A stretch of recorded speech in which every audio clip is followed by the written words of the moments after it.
Horto Obstinado. Um podcast de José Rui Rocha. Com música original de José Miguel Costa.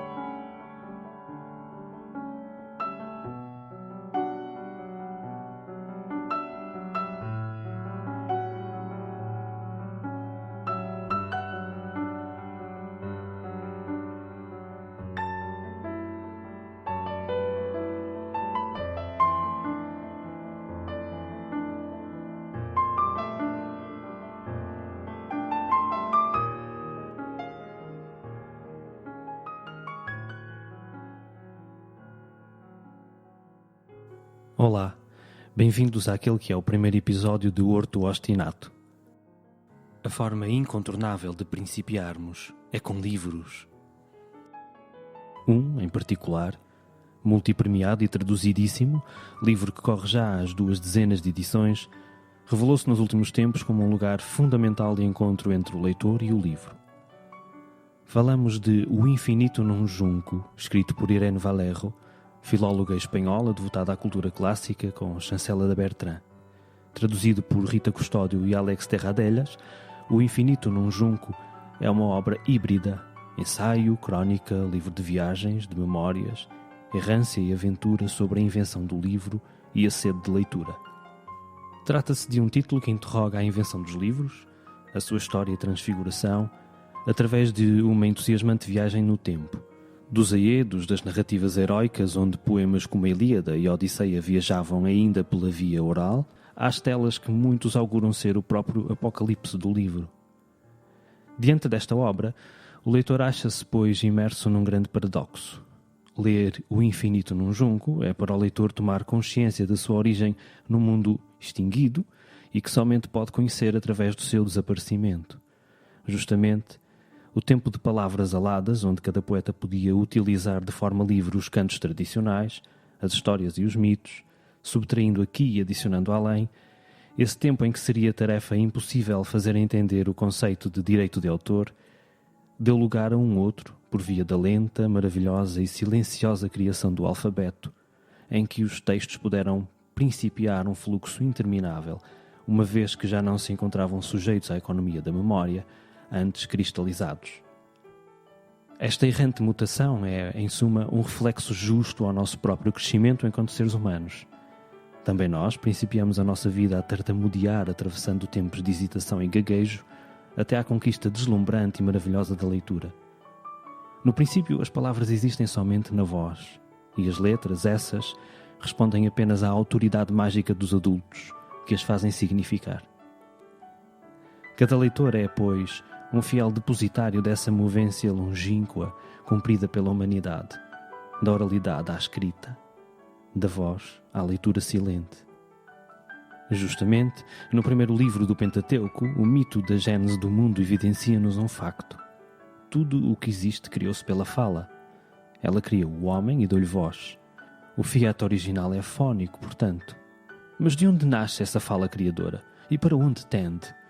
Essa fala, ao diluir-se no homem, desenha-lhe a oralidade, a viva voz, enquanto fenómeno que flui exclusivamente do dentro para fora, ou já acontecendo também no interior, de dentro e para o dentro, de si para consigo.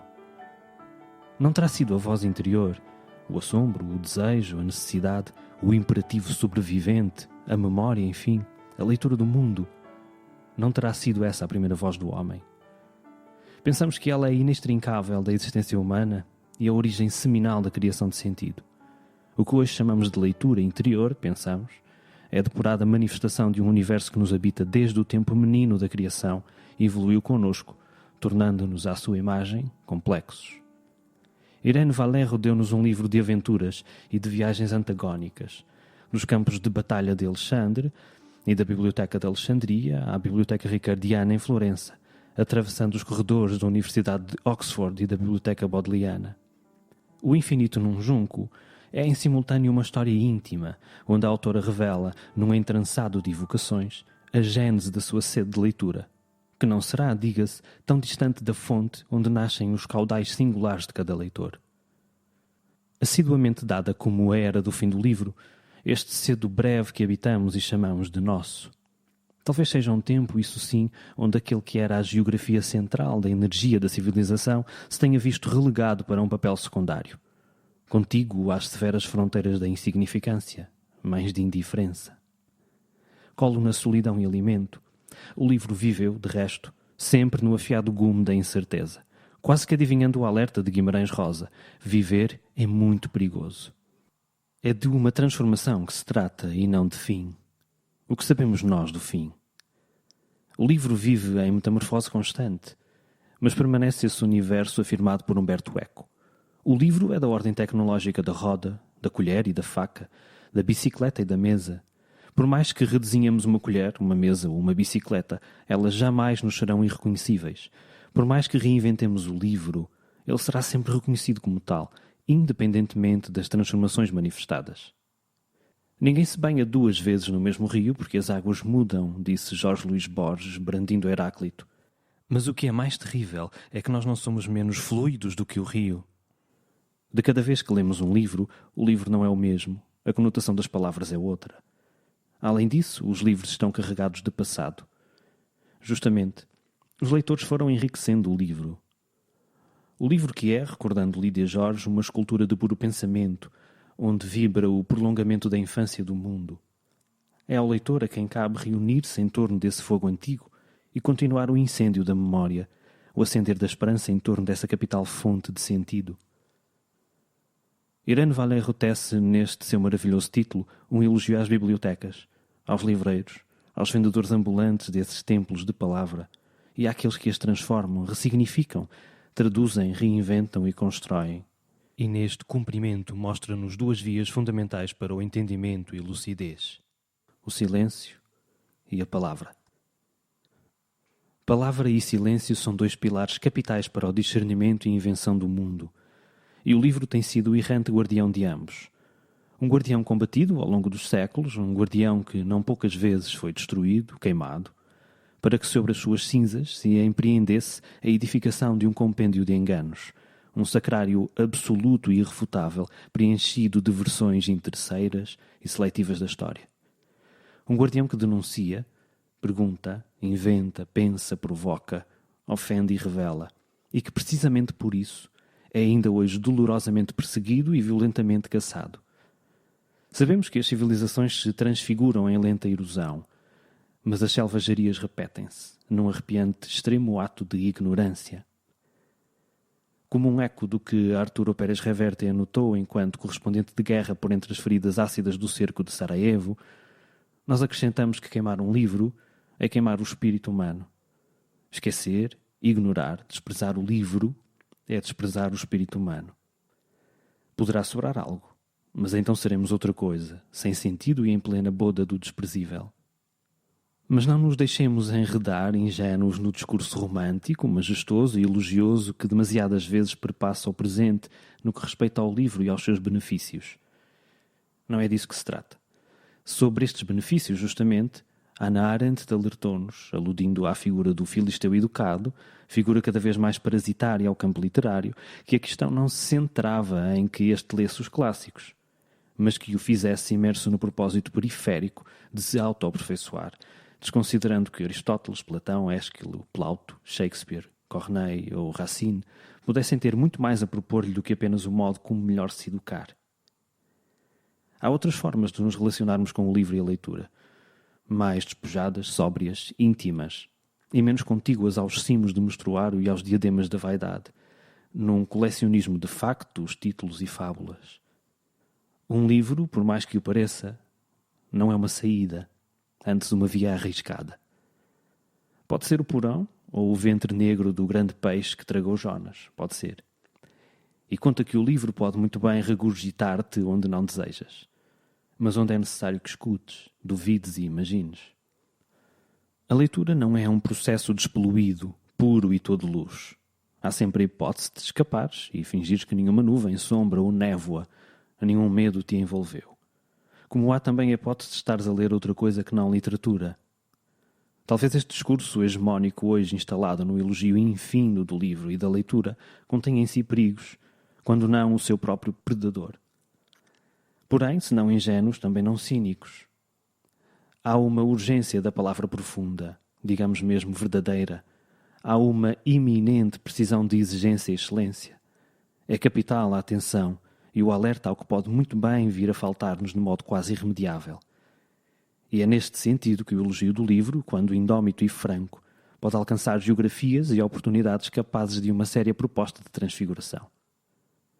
Irene Valero, felizmente, não nos vem perfumar nem romantizar a maciez discursiva levantada ao livro nestes nossos dias.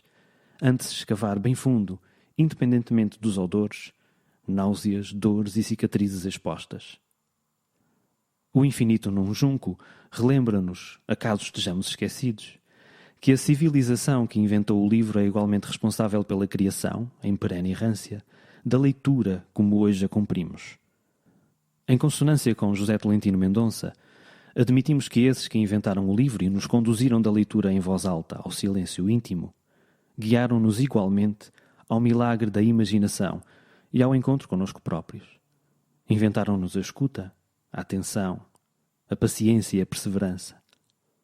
Alimentaram-nos a dúvida, a interrogação e a sede de conhecer. Esses que nos ofereceram o livro libertaram-nos e acenderam-nos os caminhos da dignidade. Não existe o ser humano interior antes do produzido pelos livros, as celas dos conventos, os desertos e as solidões, diz-nos Peter Sloterdijk. Pois só depois que o próprio ser humano se converteu em cela ou câmara silence, pôde habitar nele a razão com sua voz suave.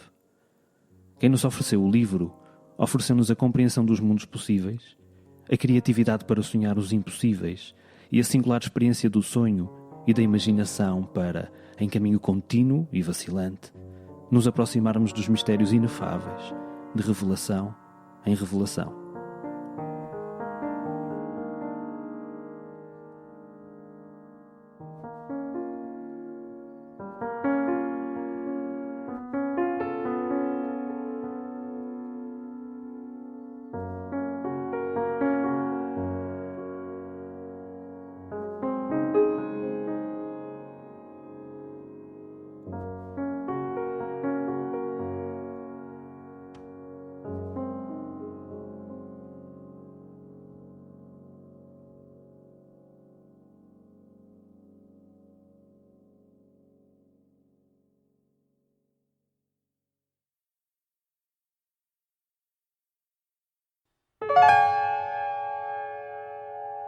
De improviso.